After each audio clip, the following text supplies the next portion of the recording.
ஒரு நிறுவனத்தின் அதிகாரிக்கும் பணியாளர்களுக்கும் இடையே பிரச்சனை ஏற்பட்டது. இரு தரப்புக்கும் இடையேயான உறவு முறிந்து பகையுடன் ஒருவரை ஒருவர் விமர்சித்துக் கொண்டனர்.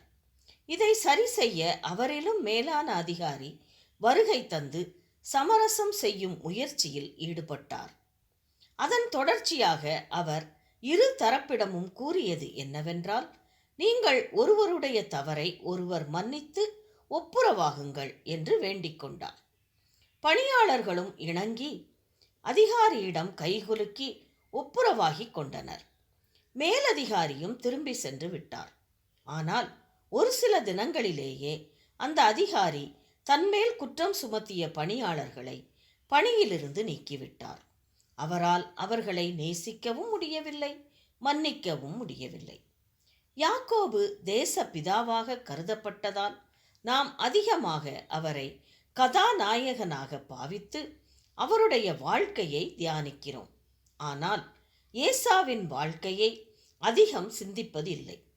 ஏசாவினிடத்தில் காணப்பட்ட சிறந்த பண்பை நாம் ஆதியாகமம் 33ஆம் அதிகாரத்தில் காண முடியும். இங்கு ஏசா யாக்கோபின் வருகையை கேள்விப்பட்டு 400 பேரோடு யாக்கோபை சந்திக்கும்படியாக போகிறார். யாக்கோபோடு யுத்தம் செய்யும்படி சென்றாரா என்று தெரியாது. ஆனால் ஏசாவின் செயலின் மூலமாக அவர் யாக்கோபின் மீது அன்பு செலுத்தி அவரை மன்னித்து ஒப்புரவானதை 4ஆம் வசனத்தில் இப்படியாக வாசிக்கிறோம். அப்பொழுது ஏசா எதிர்கொண்டு ஓடி வந்து அவனை தழுவி அவன் கழுத்தை கட்டிக்கொண்டு அவனை முத்தம் செய்தான். இருவரும் அழுதார்கள். ஏசாவால் தான் இழந்ததை எளிதாக மீட்டிருக்க முடியும். தான் சகோதரனால் வஞ்சிக்கப்பட்டவுடன் ஏசா யாக்கோபை பகைத்து, என் தகப்பனுக்காக துக்கிக்கும் நாட்கள் சீக்கிரமாய் வரும், அப்பொழுது என் சகோதரனாகிய யாக்கோபை கொன்று போடுவேன் என்று ஏசா தன் இருதயத்திலே சொல்லிக் கொண்டான் என்று ஆதியாகமம் 27:41 வாசிக்கிறோம். ஆனால் எத்தனை மாற்றங்கள் ஏசாவிடம்! ஏசா யாக்கோபோடு ஒப்புரவானது நம்முடைய கிறிஸ்தவ வாழ்விற்கு முன்னுதாரணமானதுதான். கிறிஸ்தவ விசுவாசமே ஒப்புரவாக்குதல் என்னும் அடித்தளத்தின் மீது கட்டப்பட்டதுதான்.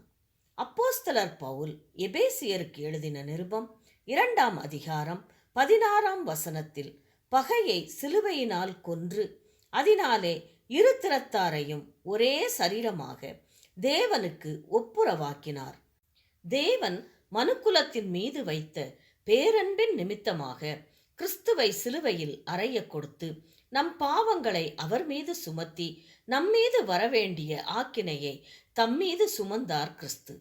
அதிநிமித்தமாக நம்முடைய பாவங்கள் மன்னிக்கப்பட்டு நாம் தேவனோடு ஒப்புரவாக்கப்பட்டோம் என்பதை ரோமர் 5:10, 2 கொரிந்தியர் 5:18-19, எபேசியர் 2:16, கொலோசேயர் 1:21 ஆகிய பகுதிகளில் வாசிக்கிறோம். அப்படியானால் அன்பும் அதன் மூலமாக மன்னிப்பும் செயல்படும் போது ஒப்புரவாகுதல் நடைபெறுகிறது என்பதை நாம் புரிந்து கொள்ள முடிகிறது. ஏசா மாதிரியாக காண்பித்த இந்த ஒப்புரவாகுதலை நாமும் நம்முடைய வாழ்க்கையில் நம் சக மனிதரோடு சக விசுவாசியோடும் நடைமுறைப்படுத்த முடியாமல் தடுமாறிக்கொண்டிருக்கிறோம். நேசிக்க முடியாத மனதால் மன்னிக்க முடியாது, மன்னிப்பில்லாமல் ஒப்புரவாக முடியாது.